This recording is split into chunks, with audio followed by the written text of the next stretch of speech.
Thank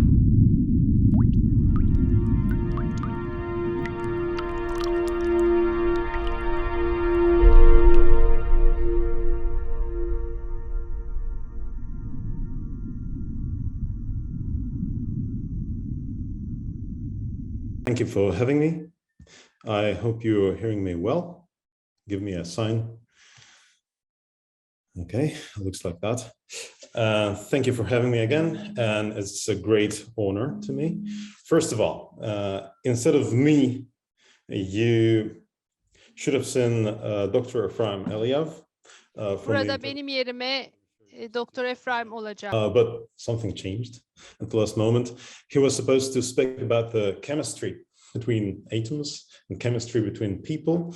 Well, I know nothing about atoms. He's a world-renowned chemist.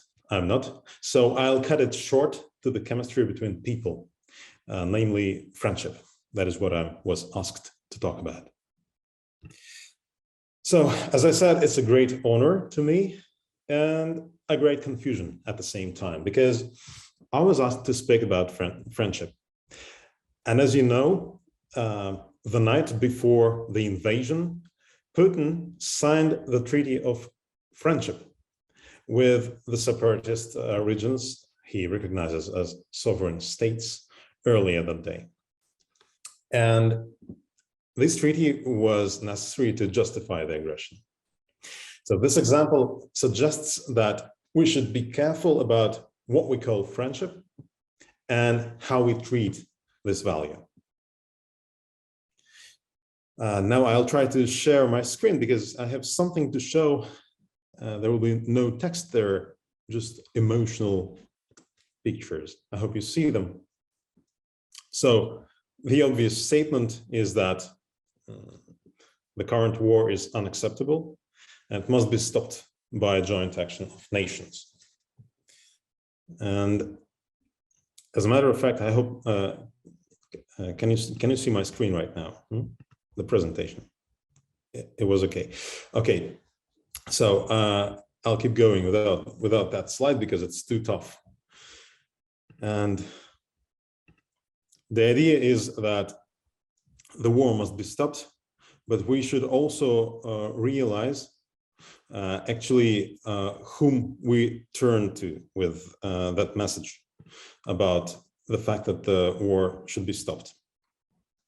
We currently observe the effective joint action that is taken by multiple nations, including Turkey, in terms of financial sanctions, airspace and marine navigation closures, military aid, refugee acceptance, and more, which helps Ukraine to stand through the battle. But think for a moment how this joint action became real. Nations did not all get involved at once. They have been gradually taking their decisions based on the behavior of Ukraine. Many of them were not utterly eager to come and rescue Ukraine. Even Germany hoped to settle with some diplomatic actions. If Ukraine did not demonstrate its inner unity, strong bonding between its citizens, if the president didn't show he stands together with his nation, other countries would not stand up for them as strongly as they are standing now. When Germany agrees to stop the Nord Stream 2, send weapons to Ukraine, and votes for the SWIFT restrictions. Even the countries that are always neutral, like for example, Sweden or Switzerland, join the action. This is an important phenomenon, and my entire speech is about it, about how the power of connection and friendship can spread and win over people's hearts and deeds. We are observing a practical example of how positive connection, established through voluntary effort of people, spreads and makes more people join. Now I want to put the next slide. I hope you see it. So the question is, who fights whom? you asked me to speak about friendship between the Russian and Ukrainian nations. Right now, they seem to be not friends. Here, I encourage you to not be misled by the picture. By the way, this image is from a meeting taking place in Russia against the war. The conflict that has taken place now is not between the two nations, although it may look that way. The two nations are profoundly mixed. We have millions of mixed families. We understand each other's jokes. We have common history. And as far as I know, the public sentiment in Russia today, Russians do not understand what the war is about, who needs it, and why. Russians don't want to fight. They don't want to bury the bodies of their soldiers. And over 6,000 of Russian soldiers have already been killed in 4 days. On the contrary, Ukrainians are motivated to fight. They want to defend their home and keep their freedom. They want it not because of hatred, but because they are under attack. They have no other way out. And the main thing is they have a value to fight for, their freedom and their voluntary connection. Some people say that Ukraine is the weaker side in this conflict. Speaking in terms of connection, Ukraine is the strong side, and it's getting even stronger now. But as I said before, the conflict is not between the nations. Russians as a folk have no cruel intention against Ukraine. They are simply being used. So the question still stays, who fights whom? I want to use the example of the famous game that you might have all played. It's called Mafia. Please put a plus in the chat if you have ever played Mafia. So in this game, the players are randomly divided into two groups. The game goes in turns. They're called days and nights. This means that the group that represents Mafia, they know each other.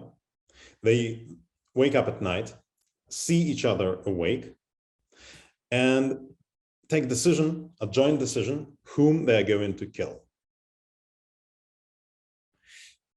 And somebody dies. And when the day breaks, the villagers wake up to learn that one more of them has been killed. The problem of villagers is that they don't know each other. They're not as connected as Mafia. In order to extinguish the Mafia and win, they have to come together and develop a strong strategy to identify and kill Mafia. And I dare to suppose that in the current situation, everyone understands who is the Mafia and who is the villagers. The folk of Russia, the folk of Ukraine, the folk of Europe, the folks of Europe, Turkey, America, etc. are the villagers. And Mafia is just a small group of people who are trying to divide us, sending innocent people to shoot and die for nothing. This is the strategy of Mafia. It wins by dividing everyone else. It is internally connected, but in a bad way. Their foundation is blood. Then the next question is how to kill the Mafia. Thank you for the pluses in the chat. I see that everybody is educated. On the contrary to Mafia, the winning strategy for villagers is to unite and establish freedom and peace. As I said before, right now we observe how the villagers succeed to a certain extent. It starts with a small group of people who decide to be together and stand together. I'm now talking about the president of Ukraine and his surrounding and the people of Ukraine. Their connection sets an example to others, and more people start joining it. At first, it comes to the people around, then spreads beyond the borders and makes entire countries and corporations get involved. By now, we know that Elon Musk, Viber's founder, and more individuals from the business world have supported Ukraine, send money, send some equipment, and so on, because the strength of connection is attractive. At the same time, division causes prematurity and demotivation. That is why the Russian soldiers look so miserable today. So in order to kill mafia, we all need to unite. Otherwise, it will be waking up every night and killing another villager. Whom do I mean by villagers? I mean countries. The mafia's plan is not limited to Ukraine. They want Moldova, Baltia, Caucasus, and more. They even want to bomb France because it is the only state in the EU with nuclear weapons. If you don't believe it, ask yourself, did you believe yesterday that Putin would invade Ukraine?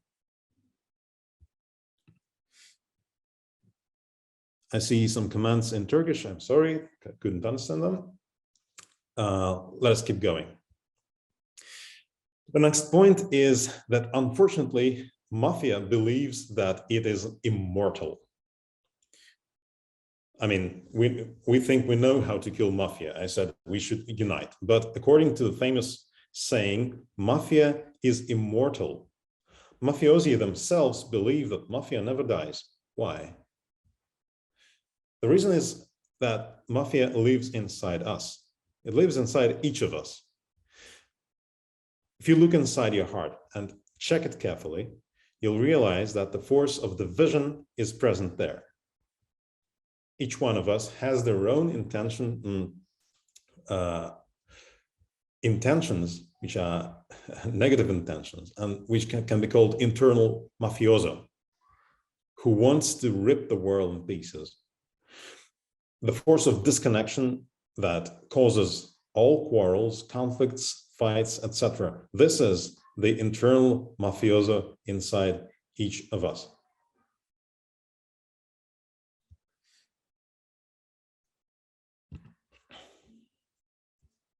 I don't know why the slides stop. So now I want to tell you about these forces of division. The forces of division and connections are like two poles that are both present inside us. The desire to disconnect and the desire to connect. We all know very well how the force of division works. Once we see someone as an enemy, we are ready to invest more and more power in the fight. We find new arguments. We call for our allies to join in, and the battlefield of disconnection expands. And it works very well. But the same happens with the field of connection. And we see this on the example of Ukraine right now. Ukraine and the Western countries. But there is one important difference. Connection is not given in advance. It is not given us by nature. It has to be earned. It has to be fought for within ourselves. It is always achieved through rising above contradictions and disconnection. That is why the global society is weak as long as it is apathetic. As long as we are not consciously busy establishing connection, we are under the realm of disconnection. This is exactly the reason why wars repeat in history. We end one war, we say never again, and get down to business, each to the business of their own. We stop actively engaging in keeping the connection, or maybe we do it, but not seriously enough. And we fail to involve more people in it. I mean, there are Rotary clubs, there is United Nations and other good organizations, but the general public is not engaged and not interested. This allows the evil in our hearts to conquer its positions and lead to a new war. In this system, unity is an unstable equilibrium, and division is not an equilibrium at all. To keep equilibrium, we need to get actively involved in it and keep working on it all together, not only Rotarians, but engaging the general public. Okay, I still remember that I was asked to talk about friendship. But I'll start with sexual connection because I think it will be more vivid of an example. We all know that in order to spark connection, in order to spark chemistry with a woman or a man, whichever you prefer, I need to play the game called flirt. This means I have to be switching back and forth between attraction and rejection.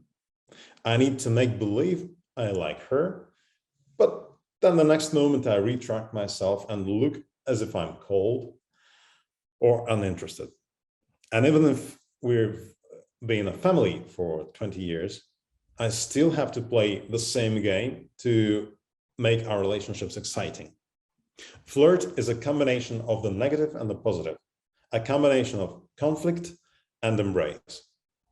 You can observe the same effects with food, for example, especially if you like spicy food. Pepper itself is not very pleasant to it, but if you add it to the dish, it makes the entire thing taste better. And speaking about friendship, it's the same as love and food. Plain friendship without conflict is not exciting. If you think about your best friends, I bet more than half of you have friends whom they fought before making friends. The true value of connection can only be revealed and realized when there is a problem to rise above. The strongest connection is love above hatred, connection that came to replace the fight. Right now, we have unprecedented opportunities to establish this kind of connection. In a sense, Russians and Ukrainians have equal chances of growth to those of Turks, Armenians, Greeks, Jews, Georgians, whoever else. We all have things to quarrel about and things to rise above. And I dare to suppose that you expected me to talk about what connects Russians and Ukrainians, because the question was the friendship between Russian and Ukrainian folks. But it is actually all known. Wikipedia knows that better than me. What Wikipedia won't tell you is that the true connection is in the future, not in the past. We cannot build our friendship on what has been connecting us in the past. What is the connection between a man and a woman who came together to create a family? Their connection is inexistent. It's yet to be established. And the same thing here. The past doesn't matter. We are here and now. We reveal the division between us, and we are brave enough to invest in connection and build unity above hatred. And this will be our true connection, not the given one, but the earned one. Each of us, at their place, at their role, can do it in your own community and in other communities, helping each other. To sum it up, the best thing that we can do today is help each other and everyone around us gain clarity about where the front line of this war is. It's not a geographical line. It's within each human's heart, the line between connection and division. And when the conflict is over, we should not stop this work of connection, but keep doing it. That is it about the friendship between the nations. Thank you.